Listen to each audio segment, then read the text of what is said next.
বলিউড অভিনেত্রী, টেলিভিশন উপস্থাপক ও model mini মাথুর নিজের জীবনের 15 বছর আগের এক তিক্ত অভিজ্ঞতার কথা সম্প্রতি প্রকাশ করেছেন।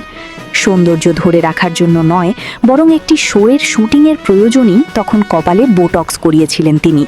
কিন্তু সেই সিদ্ধান্তই পরে তার কাছে হয়ে ওঠে ভীষণ অস্বস্তিকর এক অভিজ্ঞতা। মিনি জানান, প্রায় 15 বছর আগে একটি শোয়ের শুটিংয়ের প্রয়োজনে তাকে কপালে বোটক্স নিতে হয়েছিল। তখন বিষয়টি নিয়ে খুব বেশি চিন্তা করেননি তিনি। কাজের প্রয়োজনে চেহারায় কিছুটা পরিবর্তন আনার সিদ্ধান্ত নিয়েছিলেন। কিন্তু বোটক্স নেওয়ার পর নিজের চেহারা ও অভিব্যক্তিতে যে পরিবর্তন আসে তা তাকে বেশ হতাশ করে।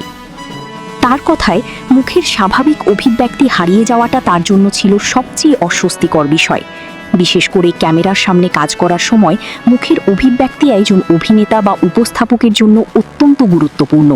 অথচ বোটক্সের প্রভাবে সেই স্বাভাবিক প্রকাশ অনেকটাই বাধাগ্রস্ত হয়েছিল।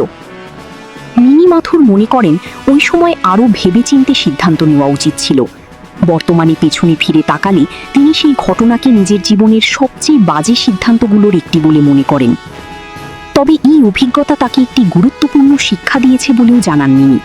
তার মতে, সৌন্দর্য বা পর্দার প্রয়োজনে নিজের স্বাভাবিকতাকে বিসর্জন দেওয়ার আগে ভালোভাবে ভাবা উচিত, কারণ বাহ্যিক সৌন্দর্যের চেয়ে নিজের স্বাভাবিক চেহারা ও অভিব্যক্তি শেষ পর্যন্ত বেশি গুরুত্বপূর্ণ। মিনির এই স্বীকারোক্তি ফের আলোচনায় এনেছে বিনোদন দুনিয়ায় সৌন্দর্য চর্চা